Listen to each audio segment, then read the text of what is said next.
One. Hey YouTube, Todd back with another video, and today's video is going to center around Composer Talk. So this is going to be the second installment of Composer Talk, and today I want to talk about what DAW should I use. I know online on forums, and you see all the time between composers and people just getting started going, what DAW do I need to use? I think a lot of people spend a lot of time and energy and focus, too much time and energy actually, on trying to decide what DAW to use. So I thought today we'll just have a little discussion, and I wanted to show basically the top DAWs that are used between composers right now, and kind of give you some of my philosophies and my thoughts on how you should go about choosing a DAW for yourself. Some of the important things to look out for, and maybe kind of just show you some of the features that all these DAWs offer. One little side note here is, do you think back in the olden days when composers just used a pen and paper, that they would actually sit down and argue what paper is better and what pencil and all that? If I had just this pencil, it's going to make me compose better. So sometimes I think about these things and I go, I think we overthink it, about it's just a tool. A DAW is just a tool just to flush out the ideas, the musical ideas you have in your head, and to get them there to perform. Obviously, ours is a lot more technical than a pen and paper or pencil and paper that like the old composers used to do, but it's still the same thought process. I just think we have too many distractions and too many things in our way that limit us and prevent us from composing, that we get distracted with, and it takes away from actually composing was what we want to do.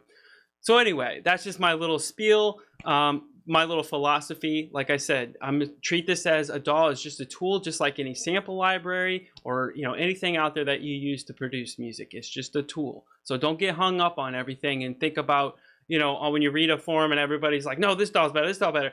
They all do pretty much the same thing. It's just what's going to work for you. So I want to try to alleviate some of that stress and try to kind of show you some of the DAWs out there, and maybe to get you to think about why you'd want to choose one DAW over another. So with that being said, let's get started here. So we're going to start with Logic Pro. I actually was a Logic user. I started with Logic 9 back in, I think, 2009, 2010, around there. I can't remember now. So a long time ago, before Logic 10. And they've changed it a lot. And I was actually hesitant on switching. Like I said recently in a couple other videos, I recently switched to Cubase 9 last year, and I've been happy with the change. And I'll probably never ever go back to Logic. But I'm not dissing Logic. I think Logic's a great program, a great DAW if you're just getting started. But the only thing you gotta watch out for is we gotta remember Logic is Mac only. So if you're on a PC, you're not gonna be able to have Logic. So with that being said, is if you are on a Mac, I would definitely look at using Logic if you're just getting started or you're hesitant. Like another side note is, GarageBand comes with your Mac, which is kind of a stripped down version of Logic.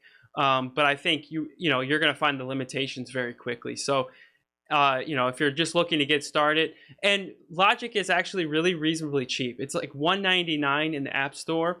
And I mean, you cannot beat that price for a full-fledged DAW. So if you're on a budget and you're looking just to get started, I would definitely highly recommend Logic to getting started with. But the thing is, you want to keep in mind here, now you got to think long term when you're a composer, because you're going to invest a lot of time learning this new application, and learning all the workflows and all the key commands and all this stuff and how it works and how it can speed up your composing process so you're not bogged down by the DAW.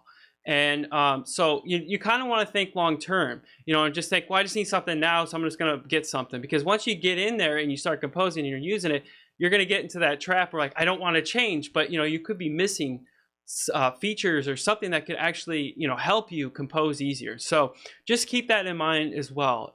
You kind of want to think a year or two down the road as well when you're deciding on a DAW. So that's why I would, my personal recommendation would be to go with Cubase. But let's just take a real quick skim view of Logic and kind of what it offers. I'm just going to hit on some of the high points. It's a good audio production tool. You can create music in here. You can have templates. You can do all that stuff in here. But I think there is some limitations. I know I hit limitations before when using Logic. So anyway, Let me see here. Let's go down here. Well, one little thing. The reason why I switched to is because I feel that Apple is, trying to hit the market of hip hop, kind of rock, and and kind of dance music. I think that's the direction they're going for. And they're, us film composers or composers, whatever you want to call us, media composers, we're not that market for Apple and Logic. I don't think. I think maybe in Logic 9, maybe they were focused, but I just see that that's where they're going. Because that's where the market's going for. They need to sell copies of Logic to make it a good investment for them to create it. So there's my little thing on Logic. So that's why I switched to, but there were some other reasons why I switched to Cubase. The look and feel of Logic 10, like when it first came out, it was great, but they redesigned it again, and to me, it's a great look. It's very clean, very Apple, and I love Apple, design and stuff like that. But for me, it just feels too GarageBand to me, and it just didn't feel professional. And it's not a knock, and I'm not trying to sound like an elitist here, but for me personally, it just felt like GarageBand on steroids. And a lot of people in the professional community, and that stuff, just had the same opinions. I'm not saying that's exactly my opinion and why I switched. It's just, when I want to look, I don't want to be distracted by that stuff. Because you gotta remember, you're going to be spending lots of hours in your DAW. So, you want something that you're comfortable with and it's not very distracting. And to me, Logic, the changes that they made was just very distracting, and stuff like that. So anyway, enough of that. But I'm telling you right now, it's a full-fledged DAW, and you can create music, and there's professionals. I know John Powell uses Logic. So, I mean, there's professional composers that are using Logic. So do not be, just take my words as a grain of salt. But anyway, so that's it. So yeah, like $199, you can buy Logic. What is Logic 10? They have plugins. And the cool thing about Logic, I should say though, is, they do offer sound sets within Logic. So they do have orchestral, libraries in there, basic stuff, but it could get you started. And that's that's the thing. And that's the key here. My philosophy is always, when you're getting started, to save money and spend less, and don't go chasing after libraries and DAWs and all this stuff. So that's another reason why Logic is a great starter for somebody, because they have orchestral sounds in there. They have everything, all course orchestral sounds that you need, strings, brass, all that. And they also have synths and and guitar amps and all this stuff. So it's got everything. And like I said, for $199, $200, you cannot beat that price for everything that you get. All right, I think we've beat Logic, so let's move on. So the next one I want to talk about is Cubase. So this is the one I'm using currently, and probably will continue to use unless Steinberg changes something, or if something else comes out that competes with it. But like I said, for the long term, I'm a Cubase user, and it's been the best switch I've personally made, and it just works for me, and I don't have to think about things. So one of the reasons why I switched was because the MIDI editing in Cubase is awesome for me. It just works for me, and I love it. I love editing MIDI, and you're gonna find out if you're just starting at this stuff. Editing MIDI can be it's a nightmare, and you're going to spend a lot of time doing that, doing MIDI data, CC curves, all this stuff, and you want to enjoy it because you're going to do it a lot. So for me, Cubase, it really, I just love it, the way it looks and everything, and it just works for me. So yeah, and also another thing that was huge for Cubase that came out, I think 8.5 or Cubase 9, was disable enable tracks. And I have videos on that. If you guys know, if you don't, go check it. You can build out a huge template, disable tracks, and you're set. So, and also another reason right here, zoning in Cubase. This was huge because prior to Cubase 9, or yeah, I think it was 9, they didn't have zoning. So everything was in separate windows. Your mixer was a separate window, your MIDI window was separate, so you had all these windows, and I hate that. And if that's one thing I love Logic for, because they have everything built in within one window. And once Cubase did that, I was sold, and I was like, okay, I'm on board now. So that was another reason why I switched. The zoning was a huge improvement for Cubase. So yeah, I mean, I can't speak how I have Cubase Pro 9. So if you're looking to to buy Cubase, go with Cubase Pro 9, Or you could start with artists and then upgrade from there. But like I said, you want to think down the road. I think Cubase is a little bit more than Logic. I believe it's $500 unless it's changed. $579. Yeah, so full version's $579. Also, one thing to keep in mind, when you do buy Cubase, you have to buy a Cubase dongle, a little Steinberg dongle. You'll have to buy that, and I think those are maybe $30-$40, so you cannot run Cubase without it. Logic, you don't need one. So, there you go. There's another bonus points for Logic. You don't need a little USB dongle. So, and as you know, if you have other, if you're using sample libraries and stuff, you need another dongle, an iLock and all that. So you get all these dongles, and it just kind of gets annoying. So just keep that in mind. But yeah, like I said, as far as functionality, there's really no difference between Cubase, like stuff like that. It's just workflow. They all have pretty much the same stuff. Cubase does offer, I think, synths and stuff like that, but they don't have the orchestral instruments with, I think, Cubase Pro. Yeah, it's like an add-on feature that you can buy. You can buy sample sets.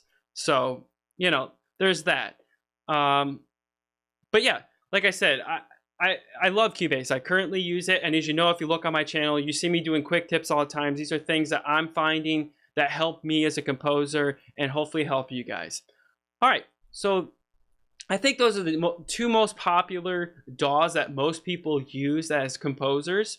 Also, Cubase just redid the video. So when you import video for your projects to to view, they just updated some of the engines and stuff like that. So that's always good. So that's the one thing, like I said with Logic, I don't think Apple is focused on us film composers. And Cubase and Steinberg, I think they are. They know that's their market, and they know that's a lot of people are using it. I know Hans Zimmer uses Cubase. I'm sure there's plenty of other people that are. And I've noticed a lot of people are starting to gravitate towards Cubase. So there's that. All right, so moving on. The next most popular, I think this DAW doesn't get a lot of credit, and I haven't used it, so I don't know, but I've seen other people use it, and I've watched tutorials. Basically, Digital Performer is kind of like the old Logic, or what Logic should be. But Digital Performer is built for film composers. So that's what I'm saying. If I would have done a little more research, I might have went Digital Performer instead of Cubase. But I just like Cubase, and I kind of like Digital Performer as well. But as you can see, for me, it's another aesthetic thing. I like the way Cubase looks because I'm not distracted by everything, all the pretty stuff. I don't need that. I love pretty stuff, but I love minimal stuff and basic. But anyway, so I can't talk very highly of Digital Performer, but all I know from a lot of composers that it is basically built for film composers in mind. It works the best, like hit points and syncing video and all this stuff is just seamless in Digital Performer. I should have done my research a little bit ahead of time, and I might have went at Digital Performer, but like I said, maybe in the future I might go their way. It just depends on how Steinberg goes with Cubase, but like right now I'm locked into the Cubase and I don't see myself changing because the workflow just works for me. But yeah, so this is for Mac and Windows, so DP works on both. But I think a lot of guys use it on Macs. But that's another thing.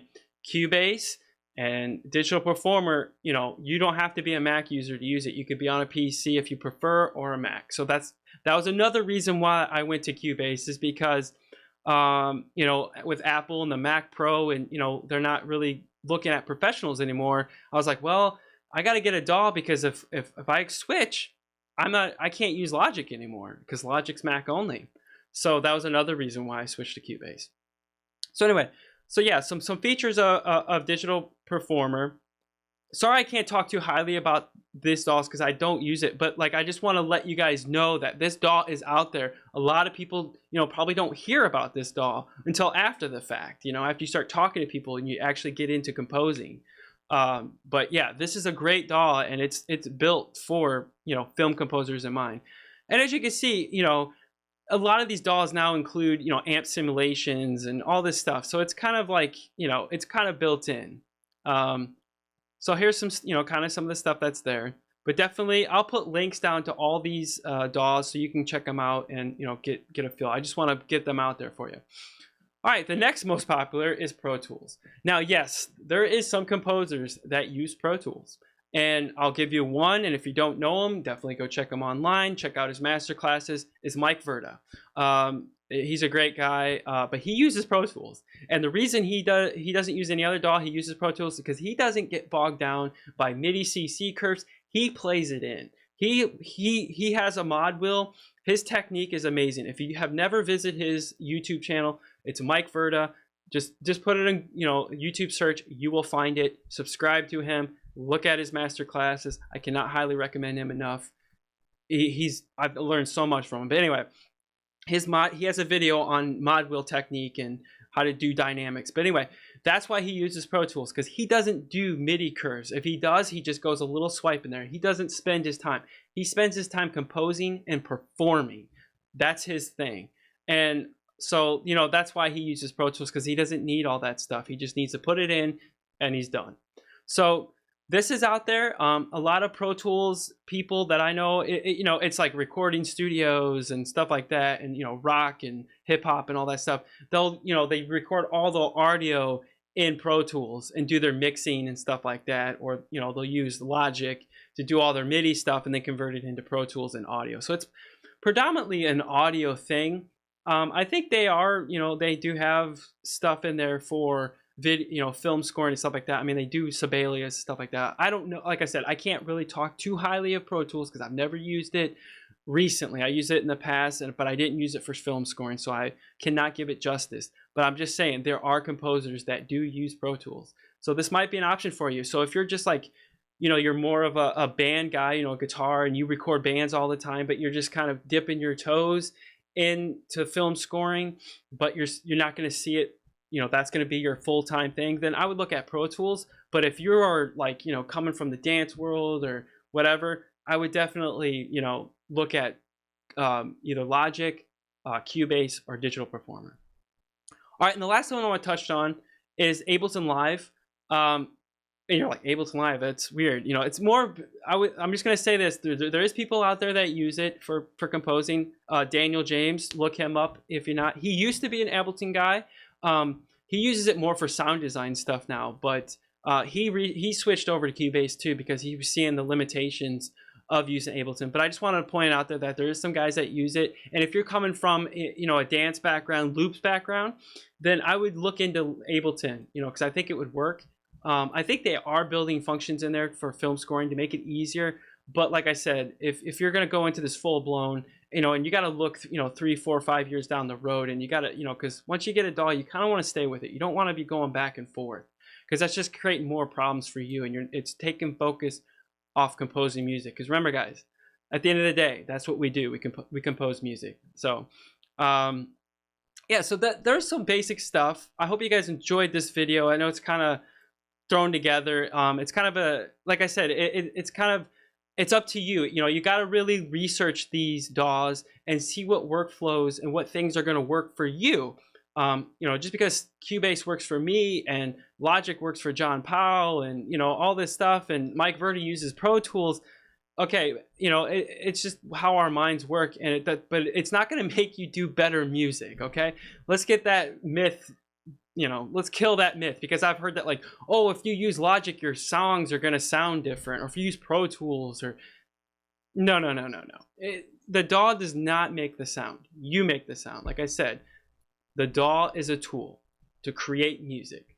So with that being said, if you have any questions or any concerns, please leave them down in the comment section.